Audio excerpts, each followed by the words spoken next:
Peru.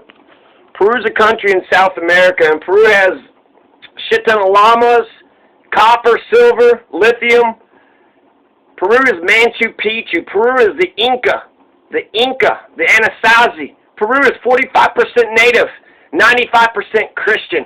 And like I said, lots of lithium, copper, and silver, which is what the corporations want to get their hands on, which is why Peru must vote for Pedro Castillo. Peru, vote for Pedro Castillo. Now, Fiorella Isabel is going to cover the Peru elections in Lima. I hope she will be okay there. Fiorella Isabel is a passionate change maker, an absolute tour de force. The passion of the Fiorella. Let's listen to some Fiorella Isabel. 2015, I've been following Bernie and supporting him since 2015 in his first presidential run. It started literally with a dozen people supporting his rallies. Then now he's grown to be the most popular senator of this country, and it mainly started because people felt what he conveyed. Like, he's basically talked about the trade policies of NAFTA and TPP ruining the lives of people in Middle America and the Midwest and the South, and he really got the white working class to get on his side, and he didn't separate via identity politics in his first run. He actually had Tulsi Gabbard as his foreign policy advocate, and he had a very nuanced way of going about things. He had a lot of grassroots support across the board. Even Republicans, when he went on Fox News, really resonated with him when he was against NAFTA and TPP. What happened was that the Democratic establishment turned his attacks on them into equating him with Donald Trump. And in many ways, you could say he is the left-wing populist, and Trump was the right-wing populist. At least that's what they ran on initially. But that they equated his critique of the media, of the mainstream media, which Bernie Sanders admitted he hated, to Donald Trump and his fake news rhetoric. They equated him criticizing TPP and NAFTA to Donald Trump. They equated him saying that not all people in the South or Republicans are racist. So, Bernie Sanders, this is titled They Killed Him from the popular show. That's Fiorella Isabel. So, she's, saying that Bernie was awesome, but the media had destroyed him, and she goes on and on. So, very passionate, intelligent, progressive, smart stuff. So, we need as many Fiorella Isabels as we could possibly get. Now that Fiji Mori, was it Keiko or something, that's the daughter of some ex-president that was convicted of war crimes, and he's sitting in jail right now. So Fujimori is actually accused of corruption charges right now. So Fujimori, a.k.a. Princess Corruption, apparently has some support in Lima. And so that's why I hope that, Fiorella Isabel will be okay.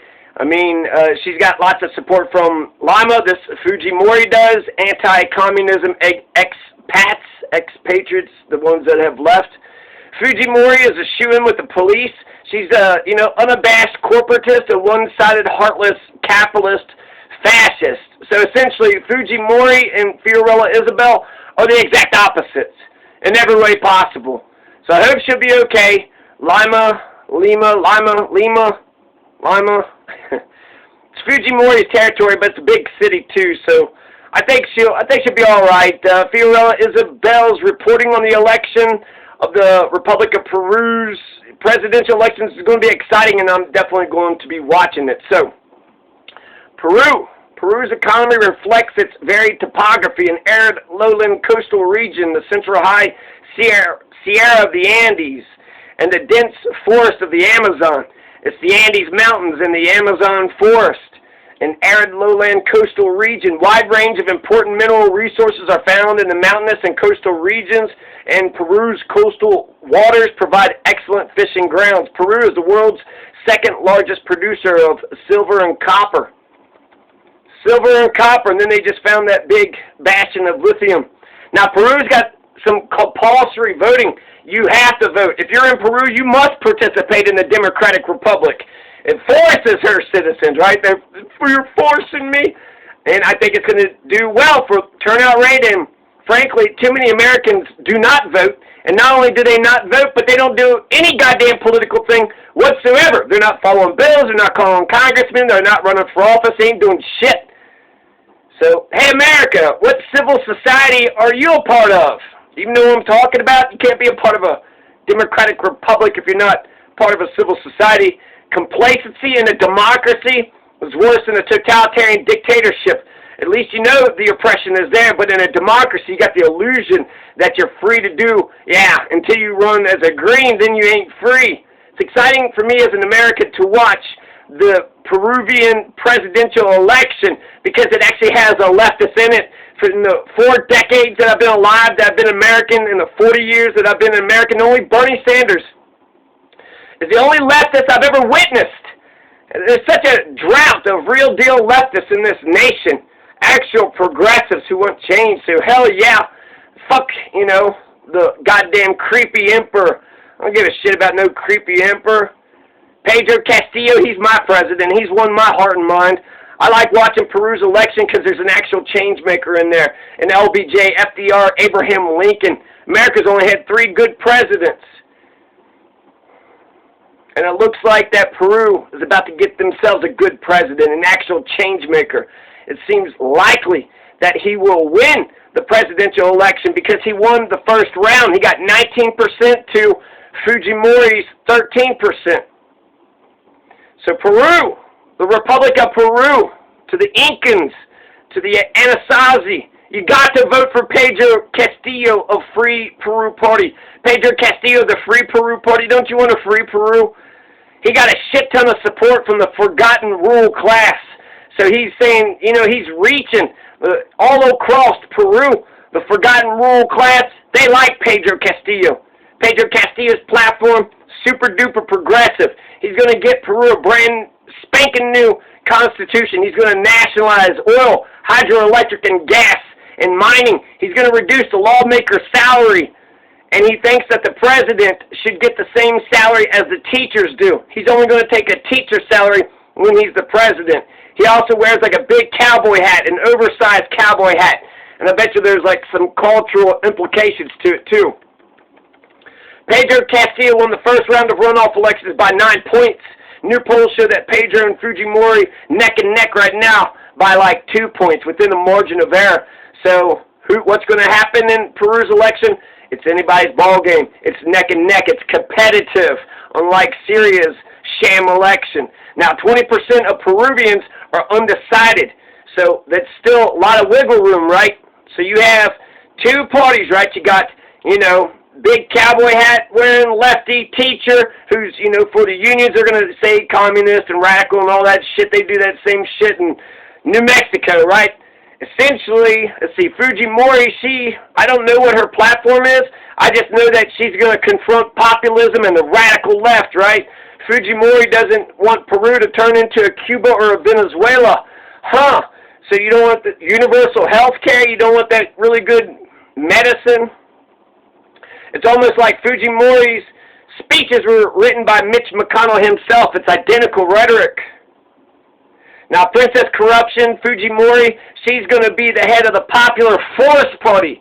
Force, like use of force, right? So the Popular Violence Party, the Popular Totalitarian Fascist Party, police state, totalitarian, these are Nazis. My God, I can't believe Fujimori is even a possibility. You're going to choose Fujimori, Peru, this Stalin Nazi, this Franco? This is some Pizarro conquistador bullshit. Fuck Fujimori. There's a bunch of Venezuelans that are living in Peru, so there is a rise of xenophobia against Venezuelans, and that may resonate with Fujimori's rhetoric. Now the polls, they got the polls wrong with Pedro Castillo. He only polled like 3% in March, and here he won the whole damn thing, and that's because the pollsters, they're not reaching out to those rural folks either. So I bet you he's got more support. The polls are siding against him, but I bet you he's got more support than that. Now, an estimated 2.5 million tons of lithium carbonate have been discovered deep in Peru's southern region of Puno. So right there in Puno, near the border with Bolivia, Fujimori, she's probably going to take all that lithium and just, the raw materials, the silver, the copper, the lithium, and just sell it to the highest corporate bidder. This is a beggar sitting on a pile of gold, or a pile of silver and copper and lithium. Whereas Pedro Castillo is going to keep the silver, copper, and lithium, that wealth inside of Peru. He's going to keep the Peruvian wealth for Peruvians. Now, Pedro Castillo is not a communist. They're going to throw that shit at him. They throw that shit at fucking Biden.